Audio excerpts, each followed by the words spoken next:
É só essa, Augusto. O deputado federal Rui Falcão, estava sumido ele, né? Tem gente que nem se lembra mais. O ex-presidente do PT quer restringir as transmissões das sessões do STF na TV Justiça. Isso é um sonho antigo do PT. A gente comentou isso aqui no programa. Tem um ano e meio, por aí. O petista apresentou projeto para vedar a transmissão ao vivo ou gravada, com ou sem edição, das sessões do STF que envolvam processos penais ou cíveis. Falcão entende que a transmissão de um caso ainda não transitado em julgado atinge a reputação e o nome da pessoa acusada. Afirma no texto, abro aspas, nesse quadro, a melhor contribuição que se pode dar atualmente é não autorizar que as transmissões sejam ao vivo ou mesmo editadas. A regra geral e legal é a de que o juiz só fala nos autos. Fecha aspas. Então, considerações bastante óbvias. Primeiro, para quem não sabe, as sessões nas turmas do Supremo Tribunal Federal já não são transmitidas. Sessão de primeira turma do STF e daquela segunda turma que é a Libertadora até o momento, né? Elas não são transmitidas, só são transmitidas as sessões no plenário. Existe um apelo popular para as pessoas que acompanham o debate político, principalmente, que sejam transmitidas mais sessões, quer dizer, que as sessões das turmas sejam transmitidas também. E o PT vem com um movimento contrário. Por quê? Porque o Lula está preso e eles querem que os juízes, que os ministros do STF não fiquem expostos tomando uma decisão que possa ser favorável a um criminoso. Então que fiquem sujeitos a menos pressão, porque a transmissão faz com que recaia sobre os ombros deles mais pressão popular, mais olhares da população. Então, Augusto, é simplesmente um movimento contrário daquilo que a gente quer. Mais transparência. E as pessoas não são pessoas comuns, né? São julgados no STF, principalmente aqui nesse caso, que é o de preocupação do PT, vamos ser sinceros, os políticos, pessoas que foram eleitas, pessoas que devem satisfação à sociedade. Se for inocentado, é inocentado, qual é o problema? Não tem problema. Se você não tem culpa no cartório, pode transmitir à vontade, porque você vai acabar absolvido e você vai ficar bem na cena. A transmissão ao vivo fez com que o povo brasileiro, né, boa parte da população brasileira, entendesse como é que é o Supremo, para o bem e para o mal. E melhorou-se, apesar da língua estranhíssima que eles falam, esse dialeto aí em juridiquês, o povo entende como eles se comportam, sabe quem está ali para libertar o Lula e não fazer justiça, sabe quem tenta fazer com que a lei funcione, etc, etc. Bandido não gosta de ser exposto, claro. Por exemplo, no julgamento do mensalão, ele diz aqui, né? Atinge a reputação e o nome da pessoa acusada. Pois é, no mensalão ficaram com a honra manchada, porque são almas puras, tão puras quanto a do chefe. Por exemplo, Zé Dirceu, Delúbio Soares, o Genu, Pedro Henri, Zé Genuíno, Pedro Correia, quer dizer, que honra esses tinham aí para ser preservada. O que foi exposto foi a condição de culpado dessa turma toda e de outros. Então vamos manter sim as transmissões. É bandido que não quer aparecer. Gosta de aparecer só no cinema. Ali é quando é ficção, quando é a realidade, porque aquilo é um documentário transmitido ao vivo, é isso que acontece. Eles não querem ouvir a descrição do que eles fizeram com o Brasil.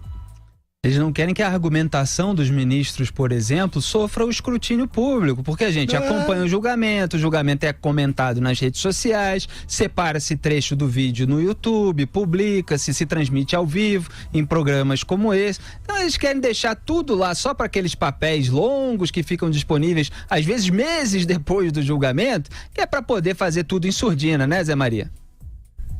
Olha... não há nada melhor do que o detergente chamado Sol. O Sol é o melhor detergente e a transparência é fantástica. A transparência mostra tudo. No Congresso Nacional, esta tal de Voz do Brasil, por exemplo, que é uma realidade paralela, aquilo não é a realidade dos debates da Câmara e Senado, que a realidade aparece na programação cara e paga com salários altos e com equipamentos modernos, né? A transmissão de sessões da Câmara e Senado, e lá eles não reclamam. Ele se esquece também que aquilo que está acontecendo no plenário do Supremo são os autos do processo, são os autos. Exatamente. E só é envergonhado quem é condenado. Só falta agora ele apresentar um projeto, Rui Falcão, né, apresentar um projeto para condenação secreta, né? Como é isso? Não tem nada a ver, não. A Constituição exige transparência e essa transparência modernamente se dá através, evidentemente, de transmissão em todos os canais.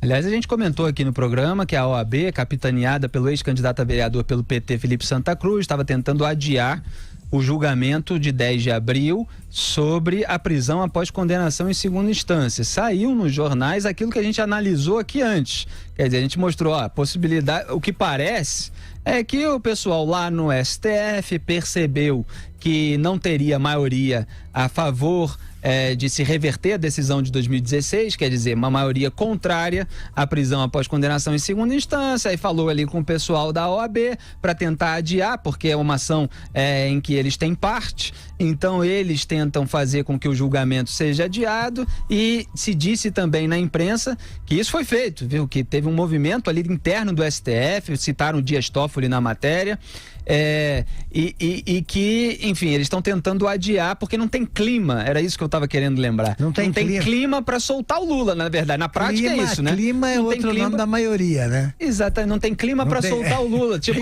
nós vamos sofrer muita pressão nesse momento. Não tem voto. Por causa daquela decisão anterior do STF, que já desgastou o Supremo, de enviar os casos de corrupção e lavagem de dinheiro ligados ao Caixa 2 eleitoral para a Justiça Eleitoral. Exato. Então já sofreram desgaste, aí estão achando que não é um bom momento para soltar o Lula. É isso aí, né? Não há clima, não há maioria, claro, não há coragem.